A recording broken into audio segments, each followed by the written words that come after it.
Hello mga beshi! Kumusta na kayo?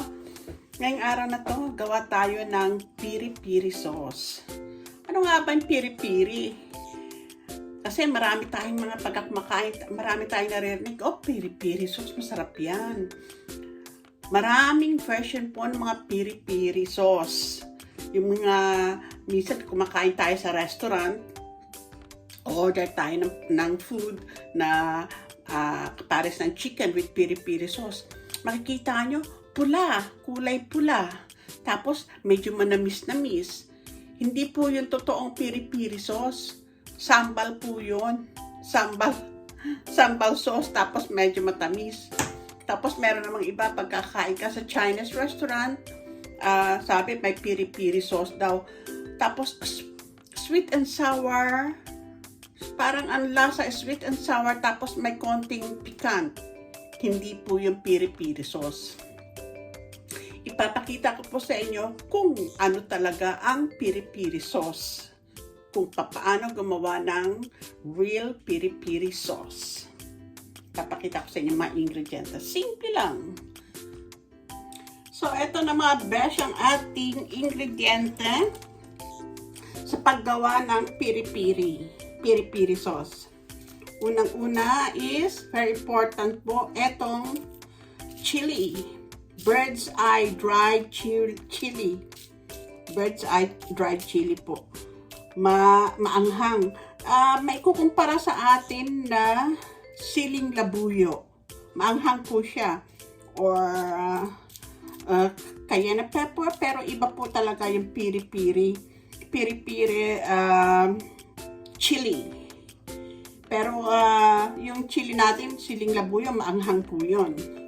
Okay na po yung gawing parang ato. Pero dry po Tapos, kailangan din po natin ang sea salt, garlic, laurel, bay leaves, and lemon, and whiskey. Any type of whiskey po, meron kayo dyan sa bahay. Any type.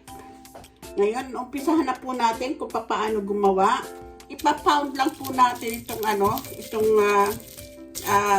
chili, itong pepper. Lalagyan po natin ng sea salt. Ayan. Kasi marami po ang gagawin natin Ayan, ipa-pound po natin.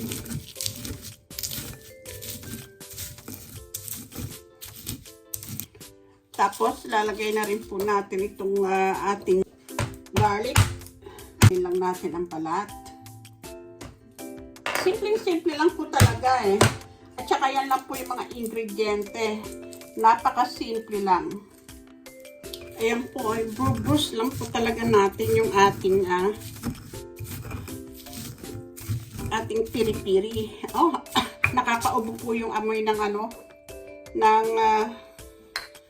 anghang. Ayan. Kailangan po maraming garlic. Ayan, i-bruise lang yung garlic para lumasa.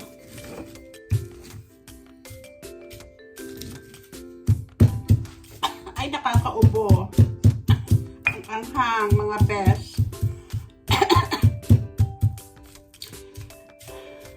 Yung amoy ng ng chili is very strong. Tapos i-bruise lang po natin itong bay leaves. Just bruise it. Ayan. Madami. Tapos anuhan po natin ng lemon.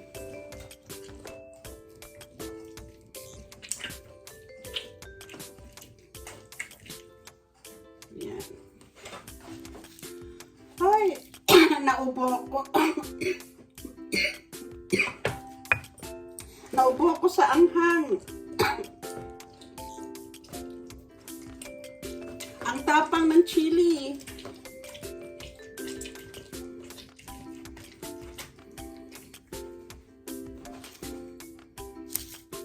Ayan.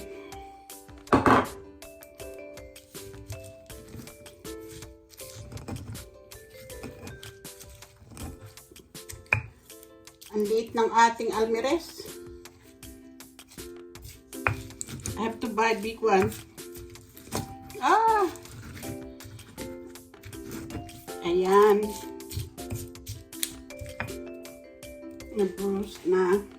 Ngayon maglalagay po tayo ng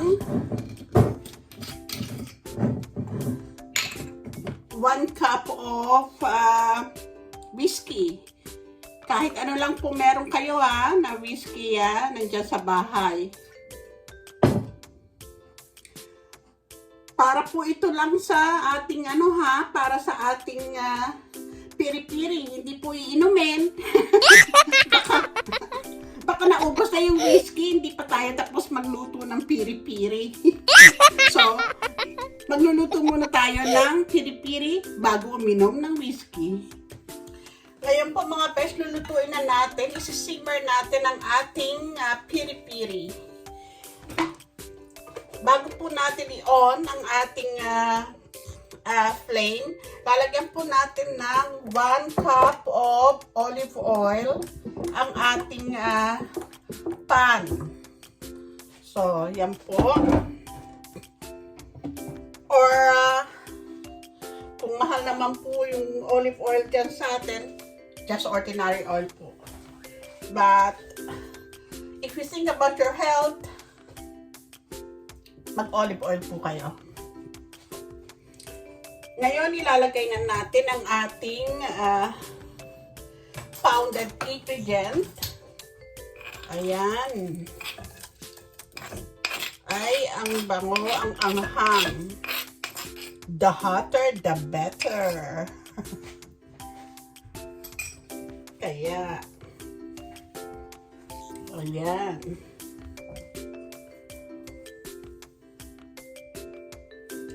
Ngayon, i-on na po natin yung ating kalan. Isi-simmer po natin sila. Ayan, haluin lang po natin. Simmer lang natin sila ng few minutes. Hanggang sa medyo maluto po yung ating garlic. Ayan na mga besh.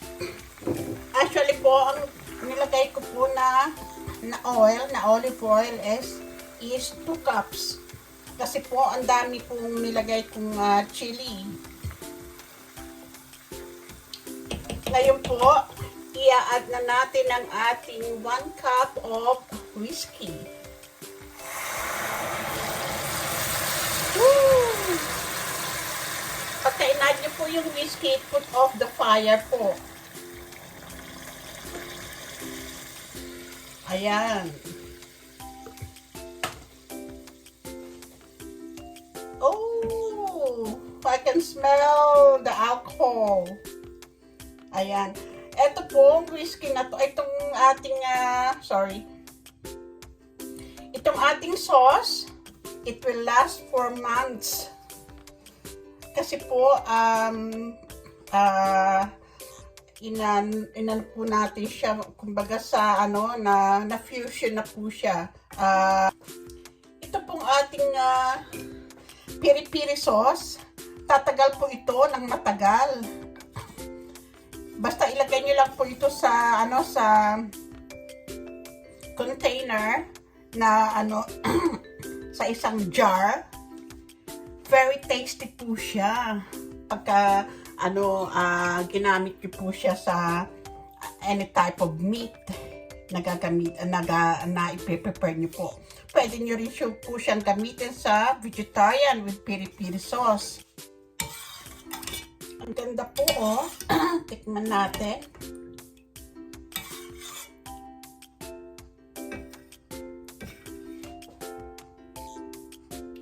Oh, ang bango. At saka yung amoy, oh my goodness, ang anghang. Oh, ang sarap. Ay, ang anghang. Oh, super anghang. Nakakaubo. Nakakaubo mga best, pero ang sarap. Ang sarap po. Ayan, naluha na ako sa anghang. Very concentrated po kasi siya. So, ayan po, ganito po ang paggawa ng piri-piri sauce. So, ngayon, pagka gusto talaga ninyo na maanghang, gumawa na po kayo ng sarili nyong piri-piri sauce. Homemade piri-piri sauce is very nice. Pwede nyo pong matimpla kung gusto nyo mild lang, then less piri-piri, less chilies. Tsaka huwag niyong kakalimutan yung mga important ingredient. Whiskey. Whiskey is the important ingredient, mga besh. And of course, the piri-piri. Siling labuyo. Dried, dried. Not fresh. So, yun na lang po mga besh. I hope na magustuhan niyo pong recipe na to. And you will love it. Promise. Thank you for watching. Don't forget to subscribe, like, pakishare na rin po, and leave a comment. Thank you for watching. See you. Happy cooking. Bye.